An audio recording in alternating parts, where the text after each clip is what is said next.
Bom dia, quarto ano, tudo bem?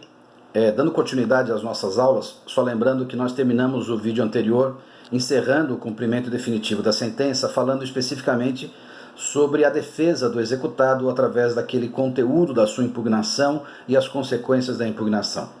Agora a gente vai tratar do cumprimento provisório da sentença, artigos 520, 521, 522. Embora venha no código antes do cumprimento definitivo, acredito que seja melhor dessa forma, porque a gente faz referências no cumprimento provisório ao rito do cumprimento, a atos do cumprimento definitivo. Então, de certa forma, é melhor estudar o cumprimento definitivo primeiro e depois passar para o cumprimento provisório. O que é o cumprimento provisório? O cumprimento provisório é a alternativa que tem aquele que vence através de uma decisão judicial, mas essa decisão está impugnada pelo vencido por um recurso que não tem efeito suspensivo. Ou seja, qual é a regra?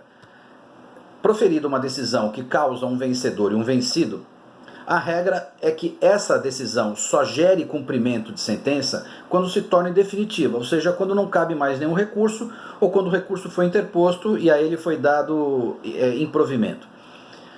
Havendo um recurso contra uma decisão judicial, a regra é que não se deve fazer cumprimento de sentença. Entretanto, o 520 autoriza que se essa decisão for impugnada por um recurso que não tem efeito suspensivo, então se permite ao exequente dar início a um cumprimento, mas denominado cumprimento provisório de sentença. E provisório justamente porque ele está sujeito a uma alteração, a depender do resultado do recurso que o executado, que o vencido propôs. O 520 estabelece como se fosse um regime jurídico para esse tipo de cumprimento de sentença. A primeira regra do 520, nos incisos, é o seguinte: esse cumprimento de sentença corre por conta e risco do exequente. Portanto, é sua iniciativa de dar início, o fará de modo formal, por petição, mas é dele o risco que essa sua conduta pode ocasionar. De modo que, se porventura o recurso do executado for provido, caberá ao exequente desfazer todos os atos executivos, ou seja, retornar ao status quo, inclusive indenizando o executado pelos prejuízos que esse seu cumprimento provisório pode ter imposto ao executado. Então, é um risco evidente. Se porventura o provimento do recurso do executado for apenas parcial, então o desfazimento vai ser parcial. O desfazimento dos atos executivos vai ser relacionado a essa parte da sentença que foi alterada pelo recurso.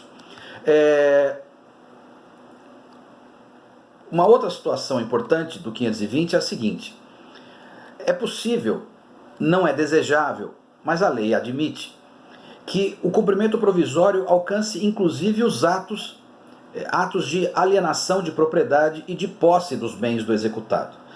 Não é razoável porque a gente imagina que ato tão sério quanto esse deve aguardar mesmo o cumprimento definitivo. Entretanto, a lei admite.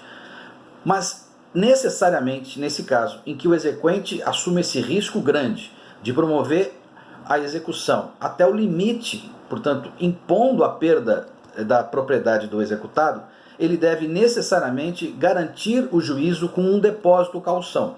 Portanto, o exequente que quer fazer com que o seu cumprimento provisório alcance inclusive atos de alienação de posse ou de propriedade dos bens do executado, ele deve garantir o juízo com um depósito caução.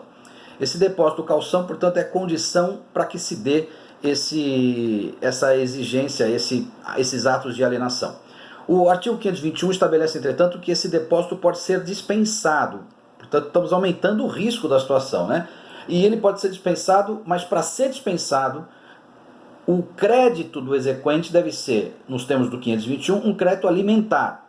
Segundo, o recurso que deve estar pendente é o agravo de recurso especial ou de recurso extraordinário. E, portanto, deve pender esse tipo de recurso por parte do executado. E mais, a decisão que ele deve estar querendo cumprir, a decisão que tem por objeto o cumprimento provisório, deve ser uma decisão já amparada por decisão sumular ou jurisprudência consolidada ou jurisprudência fruto de recurso repetitivo pelo STJ ou pelo STF. De modo, portanto, que nós estamos numa situação grave, quer dizer, o exequente, numa execução provisória, pretende alcançar patrimônio do executado, inclusive alienando, e isto é permitido desde que faça um depósito caução. E essa caução vai ser dispensada quando o crédito for alimentar, quando o recurso do executado for agravo de recurso especial extraordinário e quando a decisão que se quer cumprir seja do STJ ou do STF em sede de recurso repetitivo, súmula ou decisão vinculante. E por fim, mesmo assim, mesmo com esses 3 requisitos, nós voltaremos a exigir o depósito sempre que o executado conseguir demonstrar que essa alienação causará a ele dano grave e de difícil reparação. Voltamos daqui a pouquinho.